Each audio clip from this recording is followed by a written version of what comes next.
రాజులకు రాజు ప్రభులో ప్రభు అయిన యేసుక్రీస్తు నామమున మీకు శుభములు. ఈరోజు దేవుడు మనకు అనుగ్రహించిన వాగ్దానము ప్రవక్త అయిన యెషయా వ్రాసిన గ్రంథము 60వ అధ్యాయము 10వ వచనం.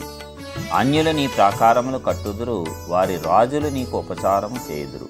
ఎలయనగా నేను కోపపడి నిన్ను కొట్టితిని గాని కటాక్షించి నీ మీద జాలి పడుచున్నాను. ప్రియులారా, ఈ వాగ్దానాన్ని మనం పరిశీలించినప్పుడు మనము అనేక మార్లు అన్యజనుల చేతి క్రిందకు వెళ్ళిపోవటం అనేది జరుగుతూ ఉంటుంది. ఎందుకంటే మనము దేవునికి విరోధముగా ఏదైనా కార్యములు చేసినప్పుడు ఇతర వ్యక్తులు వచ్చి మనను బాధించేటువంటి అవకాశం ఉంది. మనము పాత నిబంధన గ్రంథాన్ని ధ్యానించినప్పుడు అనేక మార్లు ఇశ్రాయేలీయులు త్రోవ తప్పి దేవుని మాట ఆలకించకుండా విరోధముగా పాపములు చేసినప్పుడల్లా వారు శత్రువుల చేతికి అప్పగింపబడ్డారు, అలాగ బాధించారు. మరలా వారు దేవుని యొద్దకు వచ్చి మొరపెట్టినప్పుడు వారు విడిపింపబడ్డారు. ఈ రీతిగా జరుగుతూ ఉండేది. అయితే మనకు ప్రభు యొక్క మహాకృపను బట్టి మాటి మాటికి త్రోవ తప్పిపోయేటువంటి అవసరము అవకాశము ఉండదు. ఎందుకంటే మనము ఆ రీతిగా కృపను పొందాం. అలాగని కృపను వ్యర్థము చేసిన ప్రమాదమే. కృప ఉంది కదా అని చెప్పి ఇష్టానుసారమైనటువంటి జీవితాన్ని జీవించడానికి వీలు లేదు. ఇంకా పవిత్రంగా ఇంకా పరిశుద్ధంగా మనము జీవింపబద్ధులమై ఉన్నాం. మరి అన్యులు ప్రాకారములు కట్టడానికి, వారి రాజులు మనకు ఉపచారం చేయటానికి దేవుని కృప మనకు ఎంతో అవసరం. అది లేకపోతే అసలు వారు వచ్చి నీ ప్రాకారాలు ఎందుకు కడతారు? వారి రాజులు వచ్చి నీకు ఉపచారం సేవ ఎందుకు చేస్తారు?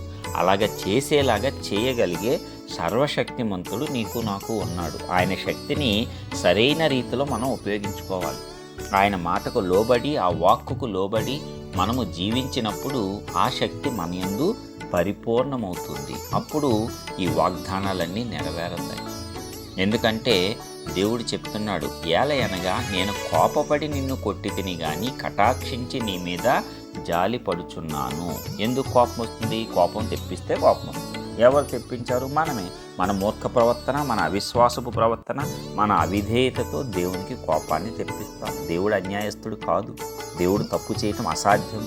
మనము తప్పులు చేస్తూ, మనం పాపాలు చేస్తూ, ఒప్పుకోకుండా కొన్నిసార్లు వాటిని కప్పుకుంటూ, వాదిస్తూ కూడా, దేవుణ్ణి శోధిస్తూ కూడా మనము కోపాన్ని తెప్పిస్తాం. అప్పుడు కొడతాడు.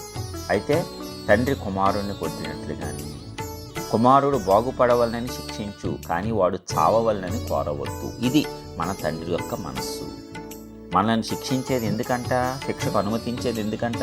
మనం మారతామని. త్వరగా నేర్చేసుకొని త్వరగా మారిపోతే వెంటనే శిక్ష పోతుంది, కృప వచ్చేస్తుంది, ఆశీర్వాదం వస్తుంది, గొప్ప బహుమానం ఇస్తాడు, కటాక్షం చూపిస్తాడు.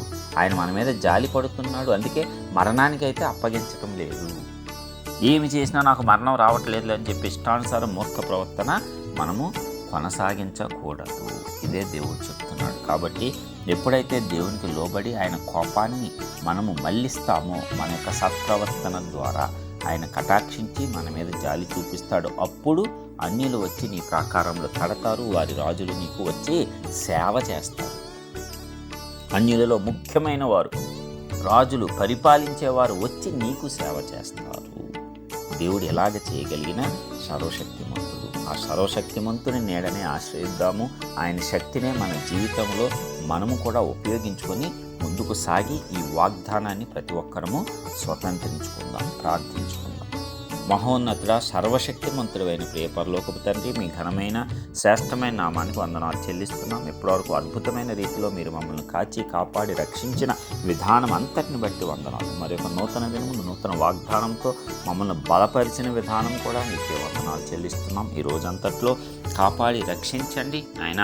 నీ యొక్క గొప్ప కృప కాపుదల ఎల్లప్పుడూ కూడా మా పట్ల ఉండేటట్లు సహాయం దయచేయండి. మమ్మల్ని నీ సన్నిధానంలో ప్రభా ఎదిగేటువంటి వారిగా నాటించండి. ఇదిగో ఈ వాగ్దానం ద్వారా మరి మేము నీకు లోబడి వినయము విధేయత కలిగి నీ మాటను విని నీ యొక్క కోపాన్ని మేము మా సత్ప్రవర్తన ద్వారా మళ్లించి మరి నాయన నీ యొక్క కటాక్షము, నీ జాలి మా మీద నీవు కురిపించులాగున అన్యులు మా ప్రాకారంలో కట్టునట్లు, వారి రాజులు మాకు సేవ చేసేటట్లు నీ శక్తి మా ద్వారా కనపరిచి మీ నామాన్ని ఘనపరచుకోవాలి.